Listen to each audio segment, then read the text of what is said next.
चलो आप शांत हो जाइए।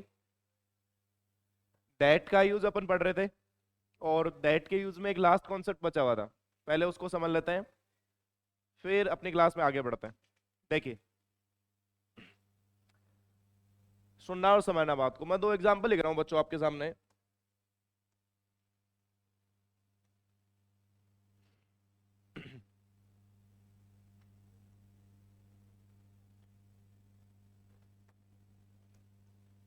देखो, एक सवाल मैंने लिखा, my uncle who lives in Delhi sent me a gift. एक सवाल तो मैंने ये लिखा, ठीक है। दूसरा सवाल मैंने लिख दिया, my uncle who lives in Delhi sent me a gift.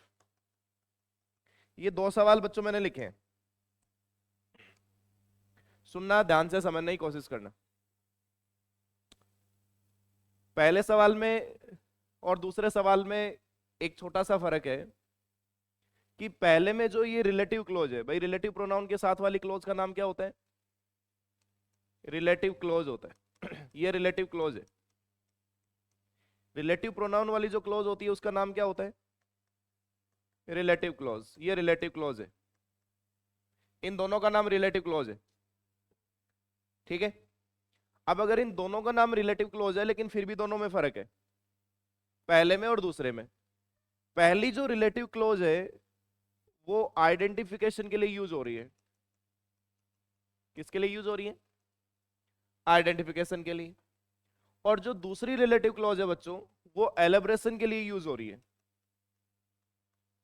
वो एलेबरेट कर रही है। एलेबरेट का मतलब विस्तार करना, किसी चीज के बारे में और इंफॉर्मेशन देना, किसी के बारे में एक्स्ट्रा चीज बताना। समझ गया मेरी बात? जैसे मैं मेरे बारे में बात करूं तो मैं मेरा खुद का नाम बोल दूंगा, Pankaj Doodi who is a teacher. अब मैंने ये जो आगे वाली बात बोली है ये मेरा एलेबरेशन ही तो है, ये मैंने ही तो अपने आप को आगे विस्तार किया है, इसे एलेबरेशन करना कहते हैं, ठीक है। अब जो क्लोज आइडेंटिफिकेशन के लिए यूज की जाती है, यानी जो रिलेटिव क्लोज किसी भी एंटीसीडेंट को, एंटीसीडेंट बोले तो ये माई अंकल, एंटीसीडेंट बोले तो माई अंकल, कोई भी क्लोज अगर अपने एंटीसीडेंट को आइडेंटिफाई करवाएगी तो उसका मतलब होता है डिफाइनिंग क्लोज। यानी इस रिलेटिव क्लोज का नाम क्या हो जाएगा? डिफाइनिंग क्लोज, ठीक है। और अगर कोई भी रिलेटिव क्लोज अपने एंटीसीडेंट को एलिब्रेट करती है तो उसका मतलब होता है नॉन डिफाइनिंग क्लोज। उसका नाम क्या होता है? Non defining close. आप समझ गए? अब मेरी बात को सुनना। डिफाइनिंग और नॉन डिफाइनिंग क्लोज में फर्क क्या है? जब आपकी नॉन डिफाइनिंग क्लोज आप लिखते हो तो रिलेटिव क्लोज शुरू होती है जब, और खत्म होती है जब जब कॉमा लगाया जाता है। दोनों तरफ क्या लगाया जाता है? कोमा लगाया जाता है। जैसे ही आपको कोमा लगा हुआ मिलेगा तो ये समझ लेना कि वो क्लोज कैसी है? नॉन डिफाइनिंग क्लोज है। कैसी क्लोज है वो? नॉन डिफाइनिंग क्लोज है। समझ रहे हो? पहली बात तो ये। अब डिफाइनिंग क्लोज और नॉन डिफाइनिंग क्लोज तुम अगर समझ गए हो तो फिर इन दोनों का मतलब मैं तुम्हें समझा देता हूं। पहले सेंटेंस का मतलब है मेरे अंकल, मान लो एक आदमी के कई अंकल हो सकते हैं, 5-7 अंकल हो सकते हैं। एक दिल्ली में रहता होगा, एक जयपुर में रहता होगा, एक इधर अपने बाड़मेर की तरफ रहता होगा, एक साला पता नहीं कहाँ रहता होगा। इस तरीके से रहता होंगे, मतलब अलग अलग रहते होंगे, ठीक है। अगर वो अलग अलग रहते होंगे तो आप जिस अंकल के बारे में बातचीत करना चाहते हैं वो अंकल है जो दिल्ली में रहता है। माई अंकल जो दिल्ली में रहता है, उन्होंने मुझे क्या किया था? एक गिफ्ट सेंड किया था। यानी यहां तुम अपने उस अंकल को आइडेंटिफाई करवा रहे हो। लेकिन नीचे वाले सवाल में माई अंकल, माई अंकल जो दिल्ली में रहते हैं, अब माई अंकल को यहां क्या किया आप लोगों ने? यहां उसको एलेबरेट किया है, जो दिल्ली में रहते हैं। ऊपर वाले में आइडेंटिफिकेशन है, बस जरा सा फर्क है। ऊपर वाले में आइडेंटिफाई कर रहे हो, नीचे वाले में जब कोमा लगा दोगे तो फिर क्या हो जाएगा? एलेब्रेशन हो जाएगा। समझ गए मेरी बात को? तो ये सवाल है। अब होता क्या है डिफाइनिंग क्लोज में, हु तो यूज हो सकता है, हु तो यूज हो सकता है, विच भी यूज हो सकता है। यानी यहां अगर कोई पर्सन होगा तो आप हु यूज कर सकते थे, अगर यहां पर्सन के अलावा कोई नॉन लिविंग होता, कोई एनिमल होता, तो आप विच यूज कर सकते थे, उसमें तो कोई दिक्कत नहीं थी। लेकिन डिफाइनिंग क्लोज को दिखाने के लिए हु और विच का जो रिप्लेसमेंट होता है वो दैट है।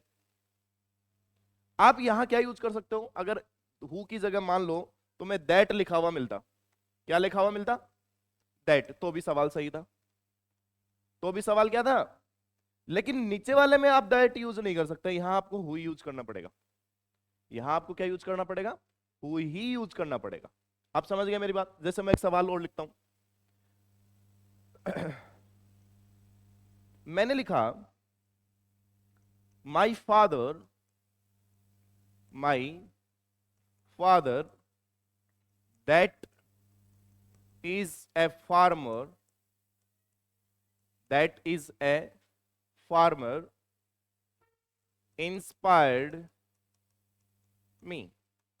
अब ये सवाल सही है क्या बच्चों, इज दिस राइट और रॉन्ग,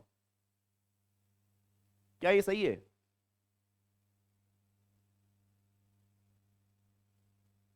इज दिस राइट और रॉन्ग।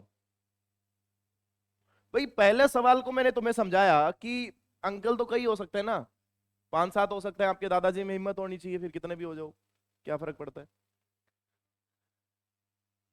समझ गए मेरी बात। अब आप फादर हो सकते हैं क्या साला, इंडिया में तो गैर कानूनी है, बाहर का पता नहीं, पाकिस्तान में होते होंगे, भारत में। यानी यहां ये जो सवाल मैंने लिखा है, यहां अंकल नहीं मैंने फादर लिखा है बच्चों। और अगर मैंने फादर लिखा है तो फादर को आप आइडेंटिफाई नहीं करवाओगे, क्योंकि डिफाइनिंग क्लोज आइडेंटिफिकेशन का काम करती है। जैसे तुमने इसमें आइडेंटिफाई किया मेरे अंकल, मेरे अंकल कौन से अंकल, जो दिल्ली में रहते हैं, मेरे पिताजी कौन से पिताजी, जो किसान है, इसका मतलब एक बाप तेरा डॉक्टर है। भाई तेरा दिमाग खराब हो गया है। एक टीचर होगा, एक डॉक्टर होगा, एक किसान होगा, और तू साला फिर निठल्ला ही होगा, गलत हो जाएगी बात, पॉसिबल नहीं है। इसका मतलब ये डिफाइन करने का काम ही नहीं कर रहा है, आइडेंटिफिकेशन का काम ही नहीं कर रहा है, ये काम कर रहा है एलेब्रेशन का, एलेबरेट कर रहा है ये। और अगर ये एलेबरेट कर रहा है मेरे बच्चों, तो एलेबरेट करने के लिए डिफाइनिंग क्लोज नहीं, नॉन डिफाइनिंग क्लोज यूज होती। और आप नॉन डिफाइनिंग क्लोज में दैट का यूज नहीं कर सकते। एंटीसीडेंट बच्चों इस सवाल में जो दे रखा है वो कोई पर्सन है, और अगर पर्सन एंटीसीडेंट का काम कर रहा है तो पर्सन को रिप्रेजेंट करने के लिए फिर आप हु का यूज करिए। नॉन डिफाइनिंग क्लोज में किसका यूज करोगे, तो यहां दैट नहीं मेरे बच्चों, यहां कौन आएगा, हु आएगा। और अगर ये नॉन डिफाइनिंग क्लोज है तो नॉन डिफाइनिंग क्लोज को लिखा जाता है, नॉन डिफाइनिंग क्लोज को लिखा जाता है कोमा के साथ। किसके साथ लिखा जाता है, कोमा के साथ लिखा जाता है। अगर कोमा के साथ लिखा जाता है तो शुरुआत में भी कोमा आएगा और इधर भी कोमा आएगा। आप समझ गए मेरी बात को। ये होता है, ये आपका डिफाइनिंग और नॉन डिफाइनिंग का एक छोटा सा कॉन्सेप्ट था, जो दैट के एवज में सवाल इससे पूछे जाते हैं। लिख लीजिए, इंपॉर्टेंट है, बढ़िया कॉन्सेप्ट है, सवाल आते हैं इससे।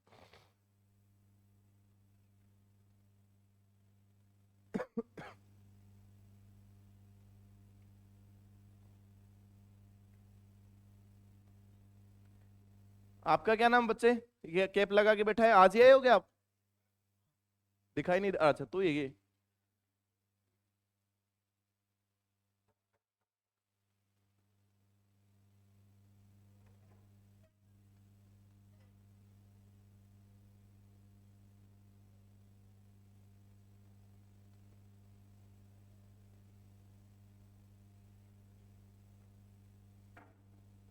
डियो जोर को लगा के है यार, अब सर्दियों में डियो ही लगाऊंगा ये, ना तो हाथ करने।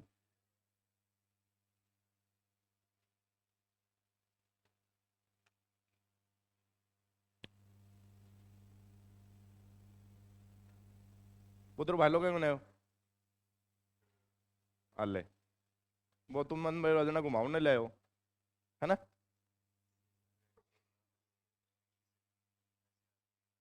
कैसे, डायरेक्ट एंड डायरेक्ट सही हो गए ना। अरे यार तुम सही जगह हो।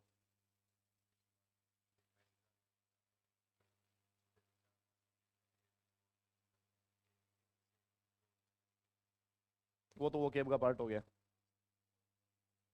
ग्रामर पूरी पढ़ी हुई है ना भाई? अगर तुमने 4-5 टॉपिक पढ़ी अभी तक, यही कंप्लीट हुए हैं आपके। हाँ, और वो आ गई, बताओ और क्या चाहिए? अरे बता कटेगे वो आए तो पढ़ने ही होगे, सच्ची बता। जरा फिर क्या दिक्कत हुई है? पढ़ाई कौन सच्ची और क्यों मामला कौन सच्चा? तो मैंने पूछ के बताओ तो मैंने क्या नाम मूवी को। मैं फोन करूंगा अभी नाज, नंबर तो लिखाया होगा नीचे वो।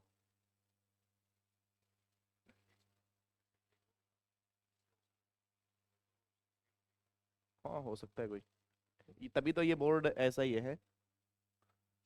तू ही कर लेना बात यार, तन सही बताओ वो, जो कि एक्चुअल बात है बता तो सही कम से कम है। या मेरे में बात करवा दी, मेरा नंबर दे दिया, कदे गुरजे में बात कर लिया, कदे कर कही जाए कोचिंग ने साइड करे एक बार।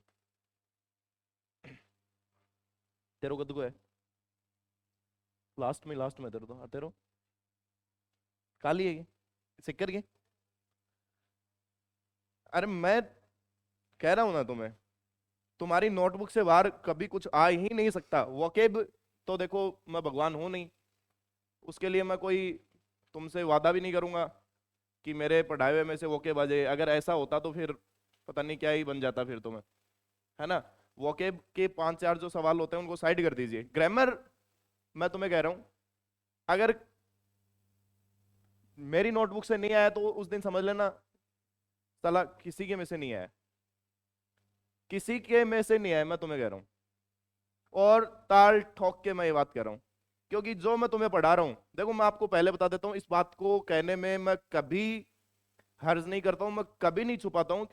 मैं स्टूडेंट हूं उन सभी दिल्ली वाले टीचर्स का जो आज बहुत बड़ा नाम कमा चुके हैं। जब मैं उनसे पढ़ा था उतना बड़ा नाम नहीं था, लेकिन उन लोगों में टैलेंट बहुत था। तो मैंने उस जमाने में कोचिंग कर ली थी उन लोगों से। ऑनलाइन तो वो आ जाए होंगे जब ऑनलाइन का नाम नहीं था, सिर्फ क्या चलती थी, ऑफलाइन क्लासेस। और मेरा ये मानना है कि एक स्टूडेंट आप जो है वो मेरे से ज्यादा टैलेंटेड हो, हमेशा होता है। जैसे ही एक नई जनरेशन आती है, उसका दिमाग जो है वो औरों से ज्यादा ब्रॉड होता है। मैं उन सभी टीचर्स से मैंने कोचिंग करी हुई है, और मैं इस बात को कभी कहने से किसी के सामने छुपाता नहीं हूं। कभी कभार मेरे वीडियोस के नीचे कमेंट्स भी आते हैं, सर आप उनके स्टूडेंट हो क्या? मैं यही कहता हूँ हाँ हूँ, है ना? लेकिन कोई झुंझुनू का आदमी या सिक्कर का आदमी आकर के कोई कह दे ये हमसे पढ़ा हुआ है, तो वो नालायक है। झुंझुनू में मैंने कभी पढ़ाई करी ही कभी नहीं पढ़ा हूं मैं। झुंझुनू में सिर्फ पढ़ाया है, कभी कोचिंग नहीं करी मैंने। झुंझुनू के अंदर मैथ्स की कोचिंग करी थी 4-5 महीने, बेटा जी से करी थी सेकंड ईयर के अंदर। वो भी मेरे पिताजी के प्रेशराइज करने से, क्योंकि मेरा पेपर एक बैक रह गया था तो बोले कॉलेज कर ले, ढंग से हो रही है तेरी तैयारी, उस चक्कर में। समझ रहे हो मेरी बात को? तो आपके जो नोट्स हैं बच्चों, इन नोट्स में आपको जितने भी प्लेटफॉर्म्स हैं उन सब की झलक नजर आएगी। आपके नोट्स में आपको सभी की झलक नजर, क्योंकि मैंने कुछ छोड़ा ही नहीं है किसी का। और उन्होंने जो पढ़ाया है अपने नोट्स में वो तो मैंने लिखवाया है। उसके अलावा एक बुक आती है रेन एंड मार्टिन, आप लोगों ने खूब नाम सुना भी होगा, इंग्लिश का जो बच्चा होता है उसने वो किताब का नाम जरूर सुना होता है। उस किताब से एग्जाम्पल्स में उठाता हूं। उन्होंने जो पढ़ाया वो तो पढ़ाना ही है उससे, और उसके आगे निकलना है, 5-7 पेज एक्स्ट्रा लिखाना है, तो फिर रेन एंड मार्टिन का यूज मैं करता हूँ। कॉम्पिटेटिव बुक्स तो है ही, कॉम्पिटेटिव बुक्स पढ़ाने के लिए यूज नहीं होती, वो सिर्फ प्रैक्टिस के लिए यूज होती हैं।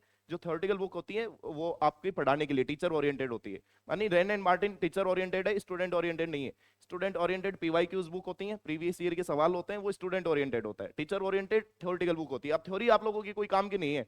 अगर आप नाउन के 150 पेज पढ़ोगे तो आपका कोई काम का नहीं है। आपका काम है वो 30 पेज 150 में से निकालना। जो टीचर ओरिएंटेड है, टीचर का काम होता है वो 30 पेज निकालना, और उसी में कंपटीशन में सवाल आता है, वो टीचर का काम होता है। तो इस तरीके से जो है वो आपके नोट्स तैयार होते हैं। मेरे नोट्स एसएससी में आपको यहां अलग नजर आएंगे, बैंक की नोटबुक उठाओगे आपको अलग नजर आएंगे।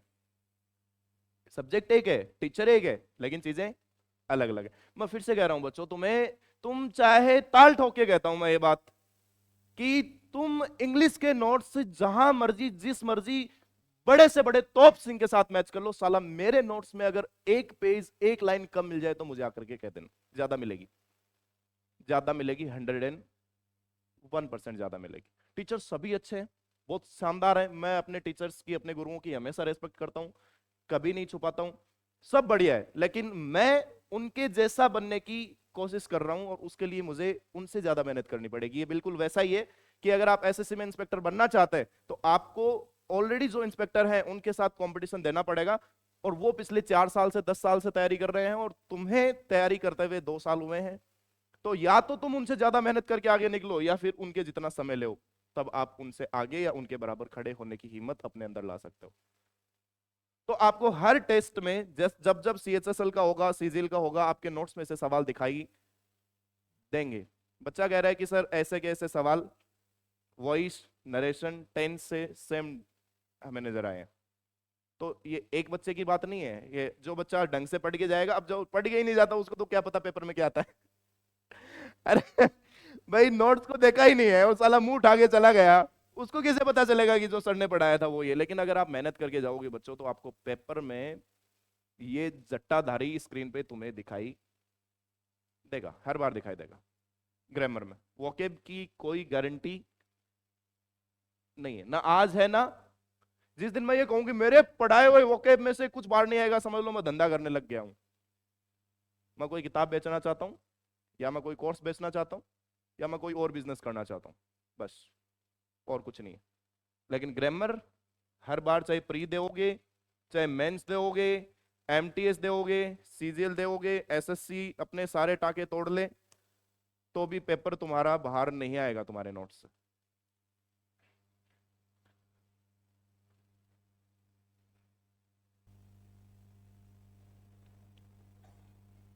चलो बच्चों, ये हमारा जो पॉइंट था वो कंप्लीट हो गया है। ठीक है, इस वीडियो को रोक देते हैं अपन यहीं पे, और प्रैक्टिस वाला वीडियो कौन सी